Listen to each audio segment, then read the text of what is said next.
Hello दोस्तों, कैसे हैं आप लोग। उम्मीद करते हैं आप लोग बहुत ही बढ़िया होंगे, बहुत ही मस्त होंगे, बहुत ही बिंदास होंगे। तो दोस्तों, आप लोगों के लिए बहुत ही तगड़ा रिएक्शन वीडियो लेकर आ चुका हूं, जिनका टाइटल है कि नेक्स्ट पीएम योगी आदित्यनाथ जी, जो कि अभी उत्तर प्रदेश के चीफ मिनिस्टर है, यानी कि मुख्यमंत्री है। ठीक है, लेकिन उनको दावा किया जा रहा है कि वो नेक्स्ट पीएम योगी आदित्यनाथ ही बनेंगे।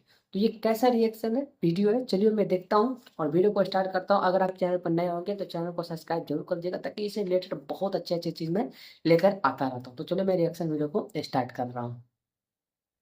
इस माफिया को मिट्टी में मिला देंगे। अली मुबारक हो, हमारे लिए बजरंग बली पर्याप्त होंगे।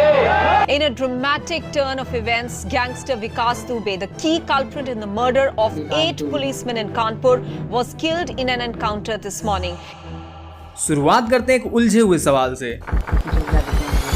क्या कोई इंसान एक साथ सन्यासी और मुख्यमंत्री हो सकता है? मैं आदित्यनाथ योगी ईश्वर की शपथ लेता हूं कि मतलब जो साधु हो, भगवा पहने, मंदिर में पूजा करे, क्या वही एक स्टेट का सबसे ताकतवर नेता भी हो सकता है? पहली बार जब योगी आदित्यनाथ का नाम यूपी के सीएम के लिए उछला तो बहुतों को ये मजाक लगा था, लेकिन जब सच में कुर्सी मिली तब लोगों ने गौर करना शुरू किया कि आखिर ये बंदा है कौन। अब आते हैं सीधा टाइमलाइन पर। 5 जून 1972 उत्तराखंड के पंचूर गांव में जन्म हुआ एक लड़के का नाम था अजय मोहन बिष्ट। हाँ, वही जो बाद में योगी आदित्यनाथ बने। पिता फॉरेस्ट रेंजर थे, 7 भाई बहनों का परिवार और बचपन से ही गुस्से वाला दिमाग। कहते हैं अगर कोई बात ठीक न लगे तो क्लास छोड़कर निकल लेते थे, लेकिन पढ़ाई में तेज थे। उन्होंने गढ़वाल यूनिवर्सिटी से मैथमेटिक्स में ग्रेजुएशन भी किया। अब यहीं से कहानी मोड़ लेती है। 1990 के आसपास जब अयोध्या आंदोलन जोरों शोरों पे था, तब अजय घर छोड़कर निकल पड़े। कोई नहीं जानता था कि वो कहाँ गए हैं, लेकिन कुछ महीनों बाद सबको पता चला कि वो गोरखपुर पहुंच गए हैं, जहाँ पे उनके गुरु महंत अवैध नाथ रहते थे। वहीं से इनका नाथ संप्रदाय से जुड़ाव हुआ और कुछ सालों बाद अजय योगी आदित्यनाथ बन गए। किसी फिल्म जैसी कहानी लगती है ना, लेकिन ये तो सच है।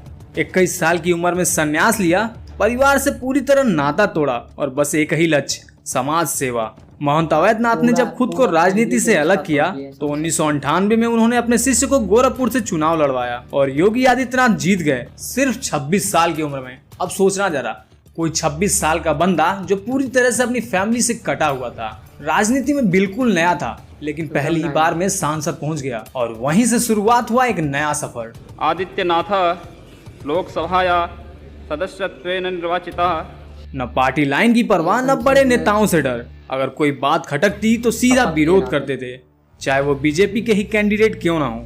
और यहीं से बनी हिंदू युवा वाहिनी, एक ऐसा संगठन जो उनके लिए लोगों से सीधा जुड़ाव बनने का जरिया बन गया। लेकिन इसी संगठन पर कई बार हिंसा फैलाने के आरोप भी लगे। विरोधियों ने कहा कि इसने पूर्वांचल में डर का माहौल बनाया है। खुद पार्टी को डर था कि कहीं ये ग्रुप अनकंट्रोल न हो जाए, लेकिन योगी इससे पीछे न हटे। उनका कहना था कि जहां पुलिस नहीं पहुंच पाती, वहां हिंदू युवाओं का खड़ा होना बिल्कुल जरूरी है। इसी बयान ने उनके इमेज को और भी ज्यादा फायर ब्रांड बना दिया। किसी ने पूछा नहीं था, लेकिन लोगों ने खुद ही समझ लिया ये बंदा सीधा खेलता है। अब बीजेपी के बड़े बड़े नेता गोरखपुर आके खुद योगी जी से मिलते हैं। अटल बिहारी वाजपेयी से लेकर राजनाथ तक सब जानते थे कि ये बंदा खुद का एक अलग पावर सेंटर बना चुका है, और यही बात पार्टी को टेंशन भी देती थी और बेनिफिट भी।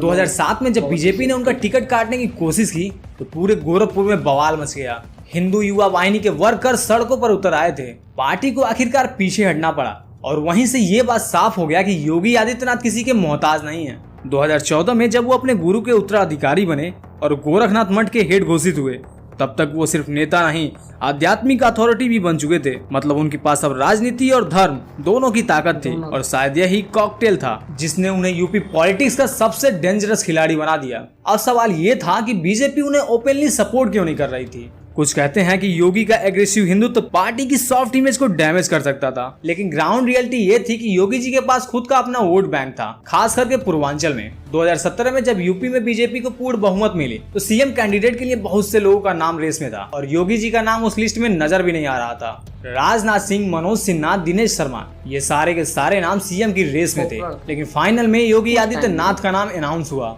और उसी दिन मीडिया में अफवाहें उड़ गई। आरएसएस का दबाव था, अमित शाह का दबाव था। मोदी नहीं चाहते थे कि योगी आदित्यनाथ सीएम बने, लेकिन जब उन्होंने सीएम पद संभाला तो सबको शॉक दिया। पहले ही दिन अवैध बूचड़खानों पर बैन, एंटी रोमियो स्क्वाड, गुटखा पान बैन और 100 घंटे काम करने की अफसरों को शपथ। ये बात तो साफ थी कि ये बंदा कुछ अलग ही पेज से खेल रहा है। सीएम बनते ही उन्होंने 36 मंत्रालय खुद के पास रखे। किसी को शक नहीं रहा कि वो एकदम कंट्रोल फ्रीक हैं। लेकिन इसी कंट्रोल की वजह से 87 लाख किसानों का कर्जा माफ हो पाया बिना किसी प्रेस कॉन्फ्रेंस, सीधे एक्शन मोड में। अब यहाँ से उनका बुलडोजर अवतार शुरू होता है। बड़ी खबर रामपुर से है, जहां अवैध निर्माण पर बुलडोजर एक्शन लिया गया। आप घर पर होंगे लेकिन बुलडोजर ना छुट्टी पर है ना घर पर है। माफियाओं पर सीधा वार, घरों पर बुलडोजर चलना और मीडिया में नया नाम बुलडोजर बाबा। ये बिल्कुल डराने वाली इमेज थी, लेकिन जनता को पसंद आ गई। अब डर लगता है गुंडों को। ऐसे पोस्टर तक लगने लगे थे। उनकी मीडिया से तो बिल्कुल ही नहीं बनती। कई बार तो वो प्रेस वालों को भी डांट चुके हैं। सवाल पूछो, जजमेंट मत दो। कोई और नेता होता तो मफल कर देता, लेकिन योगी जी सीधे बोलते हैं, चाहे सवाल कड़वा हो या जवाब। मुस्लिम कम्युनिटी को लेकर भी उनका स्टैंड हमेशा सवालों में रहा। उनके पुराने भाषण वायरल होते रहते हैं, जैसे अगर एक हिंदू मारा गया तो वाला बयान। कुछ केस सुप्रीम कोर्ट तक पहुंचे लेकिन बंद हो गए, और वो कभी सफाई देने वाले मूड में दिखे भी नहीं। अली और बजरंग बली वाला बयान सुनने में कैजुअल था, लेकिन उसका असर बहुत ही गहरा गया। अली मुबारक हो, हमारे लिए बजरंग बली पर्याप्त होंगे। इस एक लाइन ने उनकी आइडेंटिटी पॉलिटिक्स को और मजबूत किया। कुछ ने कहा योगी पोलराइजेशन कर रहे हैं, बाकी बोले कि कम से कम खुलकर बोलते तो हैं। पार्टी में उनके खिलाफ हमेशा एक साइलेंट टेंशन रही है, खासकर दिल्ली वाले नेता उन्हें थोड़ा ट्रबल मेकर मानते हैं, लेकिन उनके पास जो बेस है वो उन्हें अछूता बनाता है। बीजेपी उन्हें इग्नोर नहीं कर सकती और कंट्रोल भी नहीं कर सकती। लखनऊ में कई अफसर ऐसे हैं जो योगी जी की वर्किंग स्टाइल से परेशान रहते हैं, क्योंकि वो घुमा फिरा कर बातें नहीं करते हैं। कोई काम नहीं हुआ तो माइक उठाकर बोल देते हैं, अगर काम नहीं कर सकते तो इस्तीफा दे दो। ये टोन ब्यूरोक्रेट्स के लिए नया था। 2022 के चुनाव में जब दोबारा भारी जीत मिली तो सबसे ज्यादा जलन पार्टी के अंदर से शुरू हुई। कई बीजेपी विधायक कैमरे के पीछे बोलते पाए गए कि अब ये बंदा अनस्टॉपेबल होते जा रहा है, और यही बात शायद योगी जी को और भी फ्यूल देती है। कई रिपोर्ट्स में तो ये कहा गया कि वो मोदी के बाद बीजेपी का अगला बड़ा चेहरा बनना चाहते हैं, लेकिन उन्होंने कभी खुलकर एम्बिशन शो नहीं किया।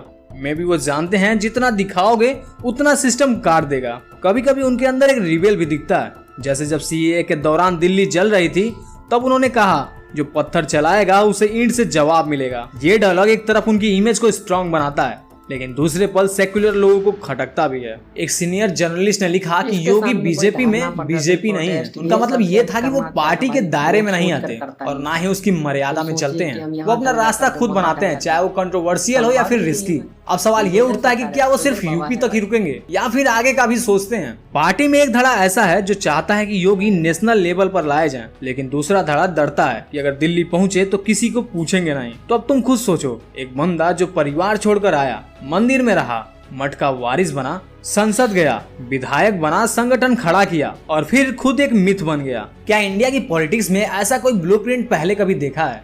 और अब आता है सबसे बड़ा ट्विस्ट, राम मंदिर। अयोध्या में डिकेड से चल रहे विवाद का सलूशन जब आया तो योगी सबसे आगे दिखे। सुप्रीम कोर्ट के फैसले से पहले ही उन्होंने अयोध्या में दीपोत्सव शुरू कराया।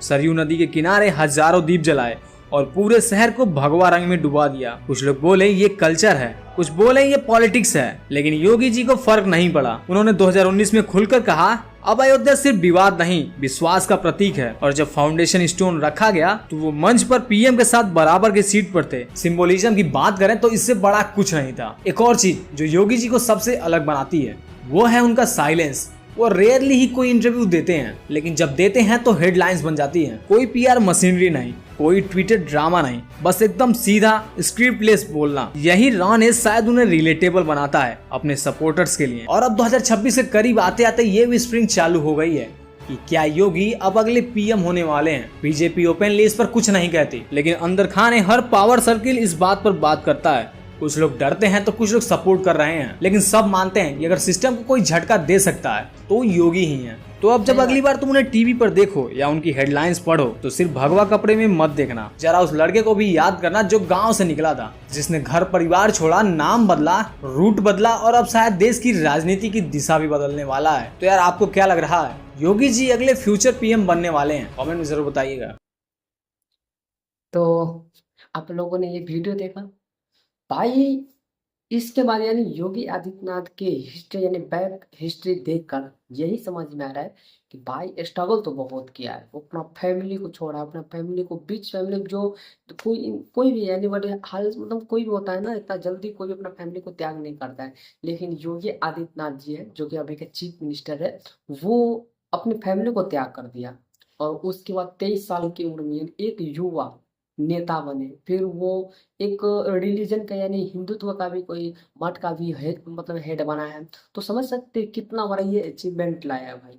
तो ये कहीं ना कहीं ये योगी आदित्यनाथ जी है जो कि बहुत ही बड़ा करेज है, बहुत ही बड़ा वो है, उसके पास माइंड सेट है, उसके पास दिमाग है और ये सच बोल रहे हैं कि ये कहीं पर भी नहीं कोई इंटरव्यू देते हैं, इतना अगर देते भी है तो इतना मतलब तगड़ा देते हैं ना कि पूरा हेडलाइन बन जाते हैं। और ये नहीं जैसे अदर मिनिस्टर चीफ मिनिस्टर जैसे या मुख्यमंत्री जैसे कि वो ये वो वगैरह वगैरह, ये ट्वीट किया वो ट्वीट किया ये ऐलान किया, मतलब इतना जल्दी ये नहीं करता जिससे किसी को लगे कि ये फेक मतलब कुछ फेक रहा है। ठीक है, ये जो भी बोलता है सटीक बोलता है और अच्छा बोलता है, जिसके कारण से इसके सपोर्ट जो है वो भी बहुत ही अच्छा सपोर्ट करते हैं। तो आप समझ सकते हो कि किस तरीके से योगी आदित्यनाथ की क्रेज है। बाकी मुझे तो ये बहुत ही अच्छा वीडियो लगा, बाकी आप कमेंट करके बताना कि ये योगी आदित्यनाथ जी का क्या क्रेज है और क्या आप नेक्स्ट पीएम योगी आदित्यनाथ जी को देखना चाहते हैं, और ये रिएक्शन वीडियो आपको कैसा लगा कमेंट में बताइएगा। और अगला अगला जो रिएक्शन वीडियो किस टॉपिक पर लाऊं ये भी आप लोग जरूर सजेशन कीजिएगा। तब तक के लिए जय हिंद, धन्यवाद।